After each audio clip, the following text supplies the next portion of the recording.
nosotros.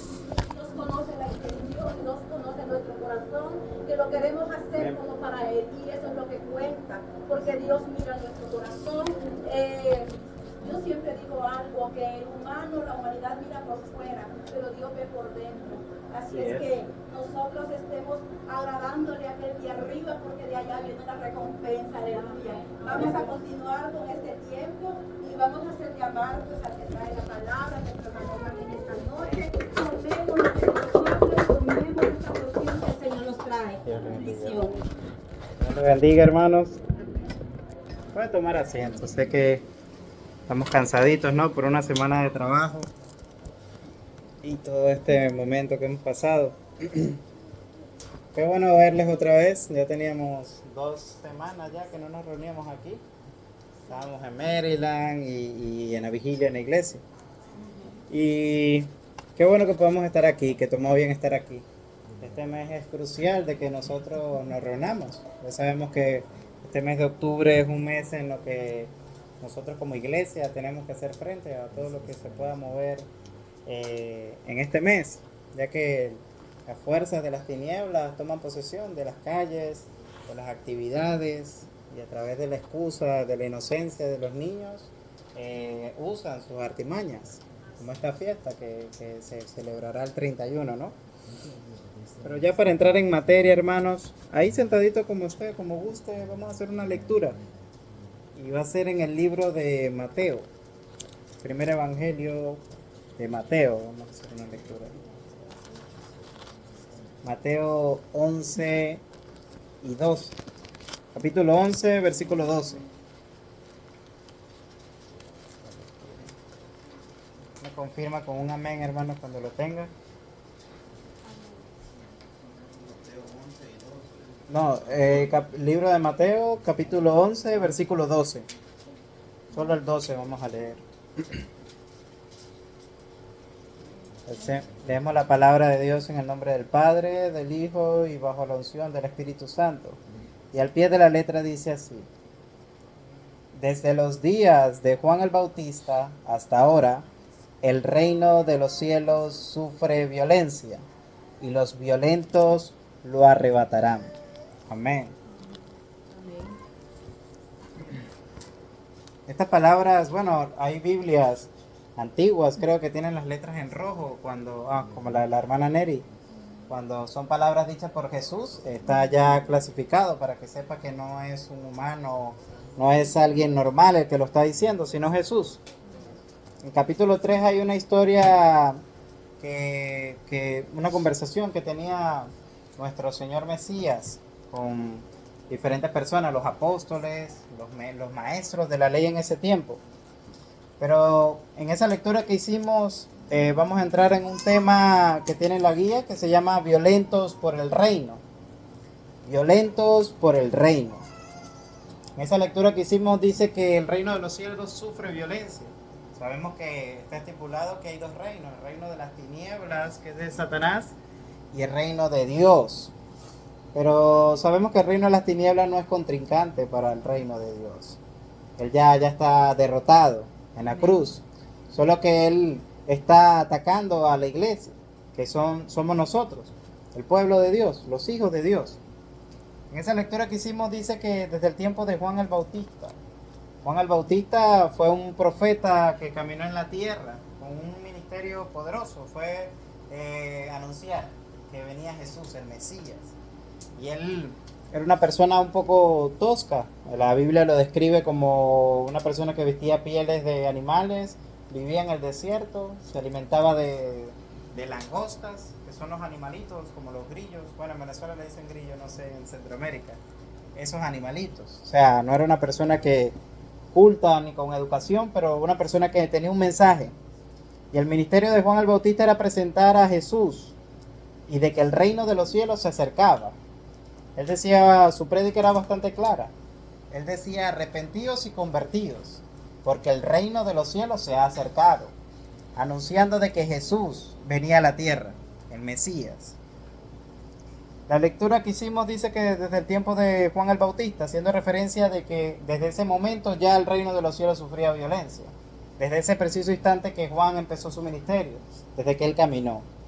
En el nacimiento de Jesús podemos ver en el libro de Mateo una historia que habla de en el momento que ya Jesús va a nacer, unos reyes guiados por una estrella se acercaban a ver el rey de Israel, el rey que prometido.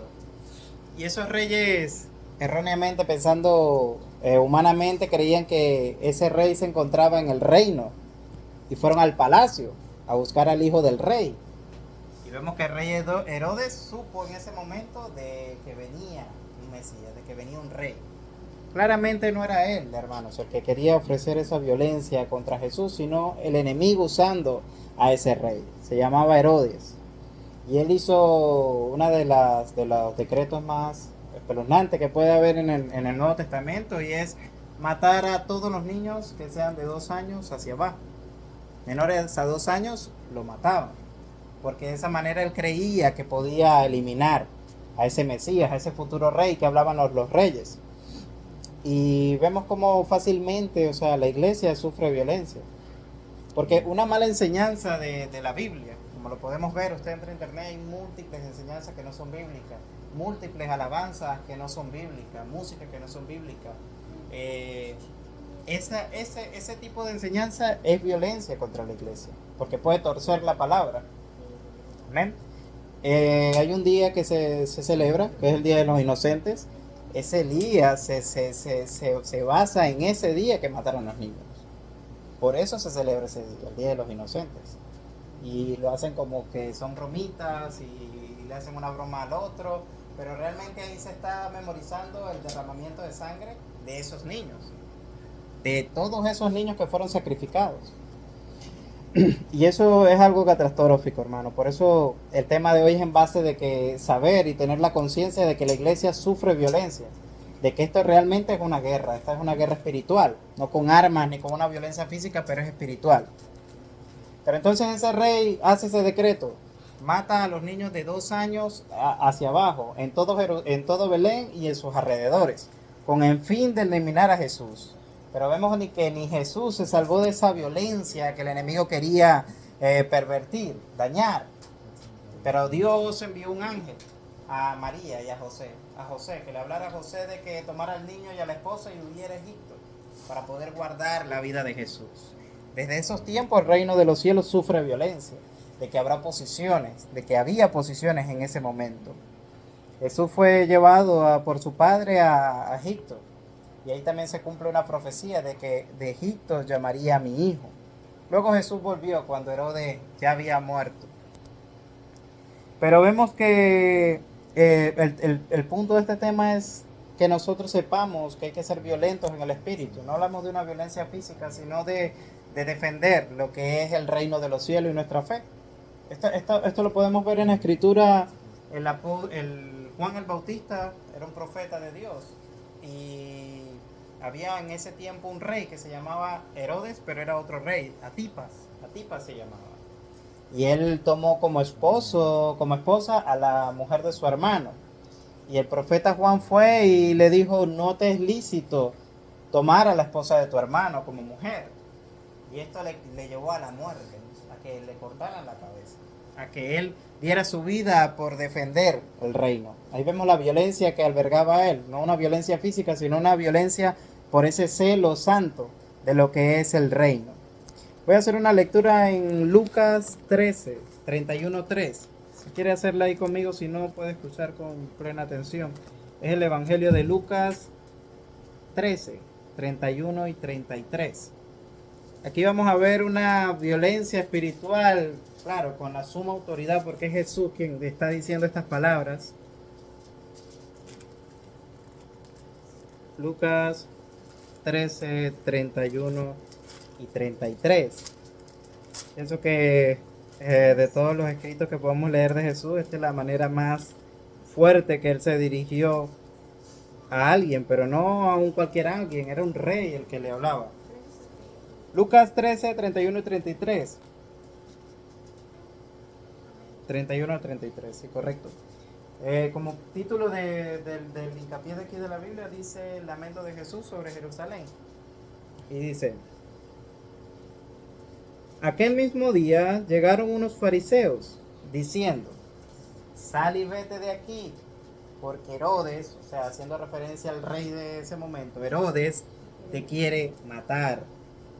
Y les dijo: id y decirle a aquella zorra: he aquí hecho fuera demonios y hago curaciones. Hoy, mañana y al tercer día termino. Sin embargo, es necesario. No, lo leeremos ahí hasta el 32, hermanos. Al tercer día termino mi obra. Amén. Ahí vemos una expresión un poco fuerte, venir de Jesús, decir, expresarse a una persona, dile a esa zorra, haciendo referencia a un rey.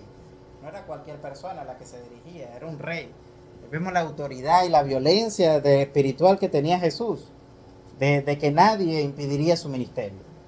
La violencia que debe tener el cristiano es que nada impida que usted cumpla su ministerio. Si usted tiene una función en la iglesia, aquí apreciamos a nuestros hermanos que nos albergan en su hogar. Siempre hay que tenerlos en nuestras oraciones personales, ya que el enemigo, el fin de él es sacarnos de aquí. El enemigo quiere que usted no se reúna aquí, de que nadie nos reciba, como estuvimos hace un poco de tiempo, que estuvimos de un lugar a otro. Pero siempre hay que orar unos por otros, y más el lugar donde nosotros nos reunimos, para que no sufra esa violencia de la cual hablamos. Pero vemos que Jesús, ahí podemos ver en el carácter de Jesús esa violencia espiritual que el cristiano debe tener. El objetivo de este tema: comprender el significado espiritual de la violencia en el reino de los cielos y cómo aplicarla en una actitud decisiva, firme, apasionada en nuestra vida diaria. El creyente, que podamos tener esa pasión, esa determinación para hacerle frente a las tinieblas. Y con esto entro al punto 1 y dice: pasión por lo eterno. Cuando nosotros leemos el Nuevo Testamento, que fue escrito por el apóstol Pablo en el libro de Corintios, Filipenses 1:23, el apóstol Pablo dice así: porque ambas cosas estoy puesto en estrecho, teniendo el deseo de partir y estar con Cristo, el cual es mucho mejor. Aquí vemos un deseo de la muerte, un deseo que me imagino que no muchos aquí que querremos, ¿no? Todos tenemos miedo a la muerte o no queremos partir rápidamente. Pero vemos que humanamente podemos entender que quiere la muerte, pero el apóstol Pablo aquí es lo que hace referencia es el anhelo de estar con Jesús, de estar en esa paz celestial, el anhelo que él tenía por lo eterno. La pasión por lo eterno que debe tener el cristiano es esa, de anhelar estar con Dios en su presencia, en su presencia a través de la oración, en su presencia en todas las cosas. Estar aquí es anhelarlo a él. Cuando nosotros nos venimos aquí a adorar, a escuchar su palabra y a buscar las cosas de Dios, anhelamos estar con él, que es lo que nos llena. Esa agua que hablaba la hermana del salmista David, es eso, su presencia, llenarnos de él. Pero vemos ese deseo en el apóstol Pablo de estar con él. Hay una alabanza que dice: anhelo ver el rostro de aquel que me amó. Esa alabanza es muy bonita, pero en esas palabras textuales habla de eso, del anhelo de ver a Jesús. Y no es un mal anhelo. Moisés, que fue un hombre que Dios usó en el Antiguo Testamento, él tuvo muchas cosas. Pudo hablar con Dios, pudo hacer obras extraordinarias como levantar sus manos y el mar abrirse, ganar la batalla contra los egipcios. Pero él anhelaba una cosa más que nada, y era ver a Dios.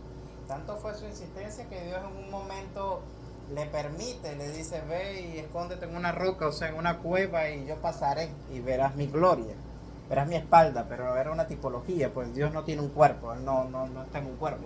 Pero vio el destello, vio eso que quería ver, lo glorioso de Dios.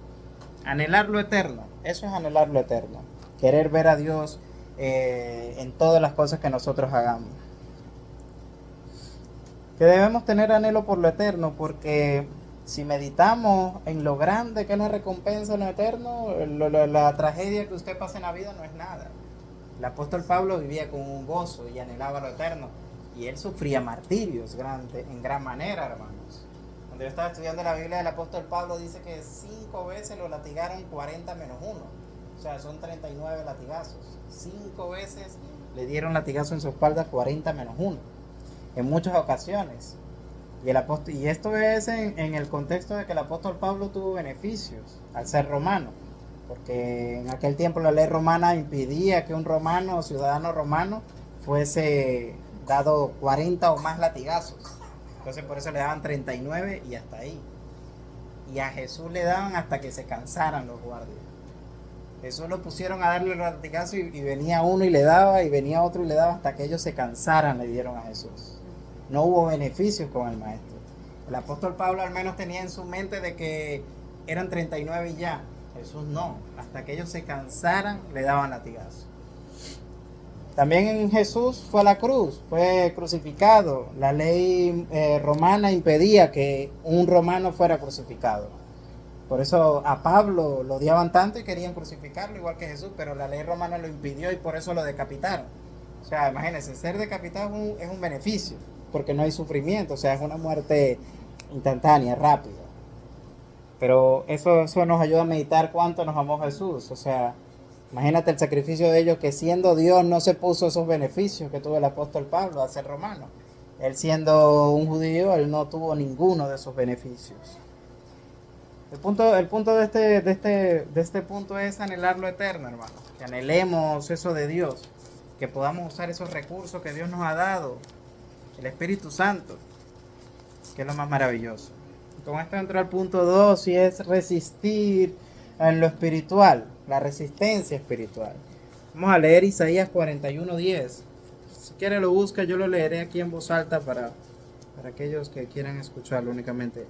Isaías 41:10 dice así: no temas, porque yo estoy contigo. No desmayes, porque yo soy tu Dios, que te esfuerzo, porque te ayudaré siempre, te sustentaré con la diestra de mi justicia. No temas, dice aquí, porque yo te esfuerzo. No dice que usted se esfuerza, él dice yo te esfuerzo. O sea, la fuerza que viene a nosotros no es nuestra, es de él que viene hacia nosotros. La resistencia espiritual. La Biblia dice que resistamos al enemigo y él huirá de nosotros. La resistencia no es una batalla, es simplemente resistir. No es vencerle, porque ya Jesús lo hizo, es resistir a él. Porque habrá muchas situaciones en las cuales nosotros sufriremos violencia en nuestra vida espiritual, en su trabajo, en cualquier ámbito en cual usted se desplace.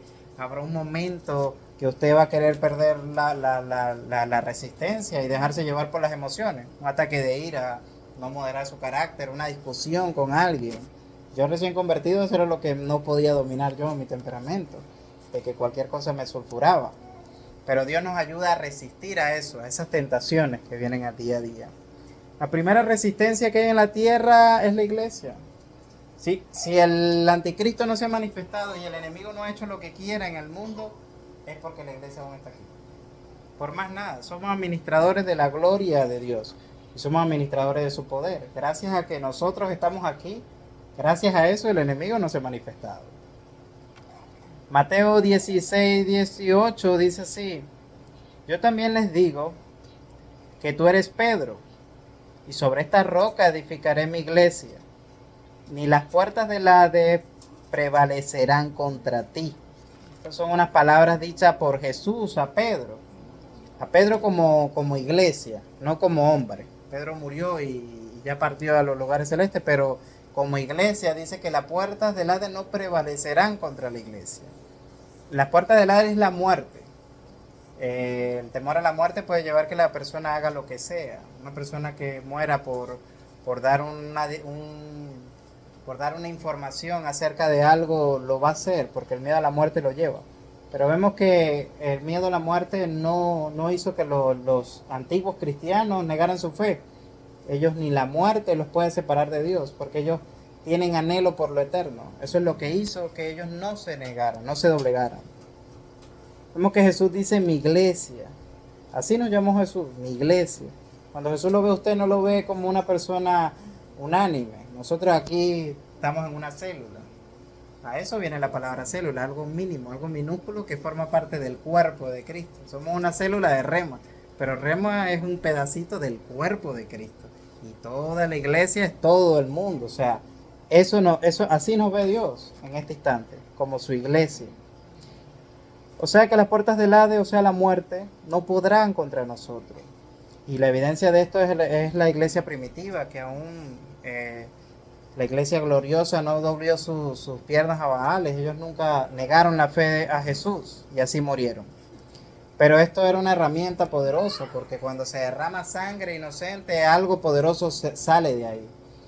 Y ahí ellos crecían más aún. Entre más los perseguían, más crecían y más poderosos eran. Las señales poderosas. Cuando usted ve documentales o estudios de las misiones en India, en allá donde hay mucha persecución, las señales que hacen ellos, hermanos, es poderoso.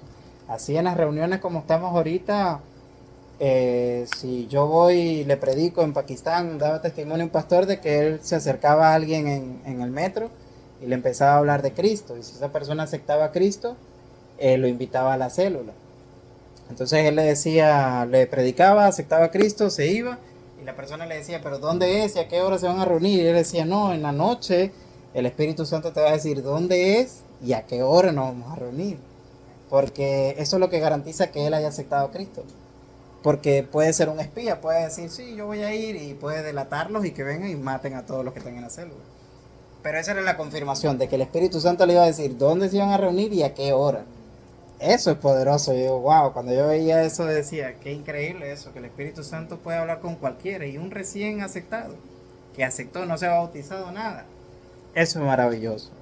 Pero cuando hay persecución, las iglesias crecen más y más, y el poder y las señales son maravillosos. Es lo más grande que hay. Veía otro de India, que en India era difícil predicar el evangelio porque Dios respaldaba a su siervo a través de las señales, milagros, paralíticos, muertos, levantándose, pero eso también lo hacían los brujos allá. El brujo podía sanar una enfermedad, el brujo podía levantar un paralítico y un muerto resucitarlo, porque lo que se mueve en India es muy fuerte. Pero empezaban a orar por la paz de la persona, y cuando ellos sentían esa paz aceptaban a Cristo, porque esa paz no la da nadie. Como decía nuestra hermana Neri, es una paz que sobrepasa todo entendimiento. No nos pueden hacer frente el Hades ni las tinieblas. Tenemos que ser violentos contra ellos. La vida cristiana sufre violencia. En este país podemos ver que hay mucha violencia en el aspecto de la distracción. Aquí la iglesia es distraída, con maromas, con el trabajo, el horario de trabajo, todas las cosas que nos rodean, el consumo constante de todas las cosas nos distraen de Dios. Hace un ruido espiritual que nos aleja, no nos impide orar o tener una vida ferviente en las cosas de Dios. Contra eso tenemos que resistir. Amén, hermanos. Amén. Pero solo los violentos arrebatarán el reino de Dios. No hay que rendirnos, hermanos, ante las tentaciones del mundo y ser fuertes con eso. Hay que resistir para estar firme. Con esto tocaré el punto 3, y dice la acción decisiva. Para nosotros hacerle frente y ser violentos en el mundo espiritual hay que tomar acción. Porque no basta únicamente congregarse, o sea, hay que tener una vida de oración, de estudio de la palabra y el ayuno. Nuestro Señor Jesús dijo, este género no sale sino con ayuno y oración. El ayuno es lo que nos da fuerza en el mundo espiritual y nos llena para poder impartir algo, para poder dar algo, porque como dice 1 de Pedro 4 y 5, nosotros somos administradores de la gracia de Dios y de su gloria. Nosotros tenemos que ser llenados para poder impartir, pero para impartir hay que llenarnos de esa fuente. El reino de Dios no se hereda, ni se injerta. Se conquista con una fe activa, así como José y Caleb. Todos conocemos la historia del Antiguo Testamento, que habla de que Moisés envió unos espías a la tierra prometida, y eran 12, y solo 2 volvieron con una actitud firme, unos violentos en el espíritu. Los 10 espías decían que vieron gigantes y vieron todas las oposiciones, la cual no podían tomar esa tierra prometida, pero Josué y Caleb dijeron, los comeremos como a pan. esa violencia espiritual es la que queríamos llegar en este tema, de que esa violencia que tuvo Josué y Caleb es la que debemos tener nosotros. No ver la adversidad, sino ver la recompensa, que es lo eterno. La adversidad la podemos ver ahorita, no tanto, pero en el momento que el mundo ya esté en la expectativa de que venga Jesús a la tierra, será malévolo lo que camine en este lugar, hermanos. Cumplamos nuestro ministerio. Sirvamos a Dios con pasión y con una fe ferviente, y compartir a través de enseñanza y a través de nuestro testimonio esta verdad que es Jesús de Nazaret. Porque cuando vengan tiempos difíciles, hermanos, extrañaremos reunirnos así como nos reunimos, o ir a la iglesia que vamos, que hay instrumentos y una gran sinfónica para adorar a Dios. Pero cuando empieza la persecución a la iglesia de Dios, ahí solo los fervientes, solo los violentos van a poder resistir ante tanta adversidad. Conclusión de este mensaje. Mateo 11:12 nos recuerda que el reino de Dios, el reino de los cielos, no es para gente indiferente, gente que no quiera comprometerse a la vida cristiana con Dios, a la relación. Porque más allá de la congregación es la relación que nosotros podemos tener con Dios. Sino para aquel que busca a Dios y honra a Dios. Aquellos que se levantan con una fe que vence, con una fe poderosa, una fe activa, que anhela lo eterno. El fin de este mensaje, hermano, y la conclusión es que anhelemos lo eterno. Anhelemos estar más cerca de Dios, anhelemos sus cosas y no dejemos que el enfriamiento nos tome.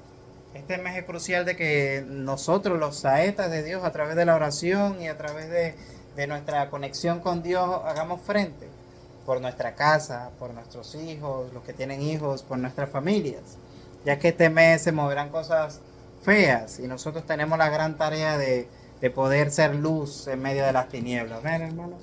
Pongámonos de pie y vamos a hacer una oración para que estemos